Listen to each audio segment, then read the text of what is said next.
कल अपने 11 सीटें, ठीक कह रहे हैं आप, 11 हम्म। सीटों पर उन्होंने किया है। हम्म। लेकिन आम आदमी पार्टी का तो जैसे दिल्ली तो है नहीं, बिहार में कोई उस तरह से कोई जनाधार नहीं है, कोई संगठन नहीं है। एक हम्म। चुनाव लड़ने के लिए आप चुनाव लड़ रहे हैं आम आदमी पार्टी। इसके अलावा ये 25 की इस जंग में आम आदमी पार्टी का बहुत रोल है नहीं। हाँ, आप पार्टी है तो आप चुनाव लड़ रहे हैं, बस इतना तक ही महत्व है इसका। बाकी हार जीत के अंतर से कोई मतलब नहीं है आम आदमी पार्टी का। एकदम क्लियर कट मामला है आम आदमी पार्टी। सीमांचल में ओवैसी भी लगातार यात्रा कर रहे हैं, लोगों से मिल रहे हैं, जनसभाएं कर रहे हैं। तो आपको क्या लगता है कि ओवैसी कितना बड़ा फैक्टर है सीमांचल में?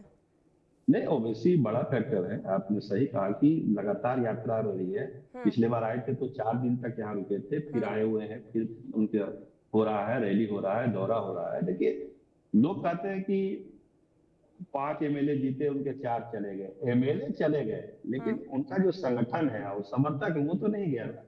हम्म। वो तो वहीं पे मौजूद है। हम्म। तो उनका आधार ही यही है कि एमएलए चले गए, ठीक है, आरजेडी में।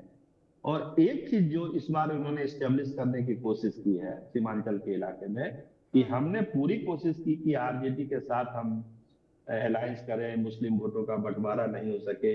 ये जो बीच में उनको झेलना पड़ा, उससे निपटने के लिए वो लगातार अपने तरफ से, अपने एंड से उन्होंने चिट्ठी लिखी, उनके दरवाजे पर ढोल बाजा बजाया कि आप हमको लीजिए, हम आपके साथ गठबंधन के लिए तैयार हैं। हम्म। हमको 6 सीटें ही दीजिए, लेकिन हम आपके साथ चुनाव लड़ेंगे। ये सारा इसलिए किया गया कि सीमांचल की जनता, खासकर मुस्लिम वोटर, इस बात को क्लियर कर ले कि हमारे तरफ से गलती नहीं हो रही है, गलती तेजस्वी यादव के एंड से हो रही है। इसीलिए आप हमको वोट करिए, ना कि तेजस्वी यादव को वोट करिए।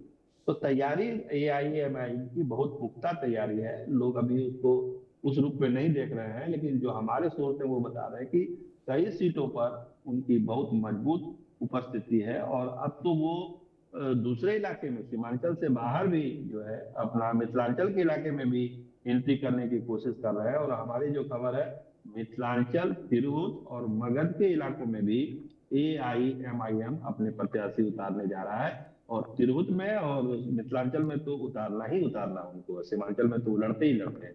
तो वो एक खिलाड़ी है एआईएमएम, उसमें कोई शक नहीं है। और बिहार के चुनाव को वो प्रभावित करेंगे। और हमको लगता है कि ज्यादा नहीं तो पुराने रिकॉर्ड को जरूर इस बार बरकरार रखेंगे। जो 5 सीटें वो जीते थे, हमको लगता है कि उसी के आसपास उनकी जीत का रेशियो रहना चाहिए। तो आरजेडी के ऐसी वोट बैंक पे कितना असर डाल सकता है एआईएमआईएम? देखिए, पहले यही कहा जा रहा था कि अगर एआईएम साथ हो जाएगा तो जो 22 सीटें सीमांचल की है, चारों जिले की, हम्म। उसमें कोई दूसरा आदमी खाता भी नहीं खोल पाएगा हम्म। अगर ये गठबंधन हो जाता।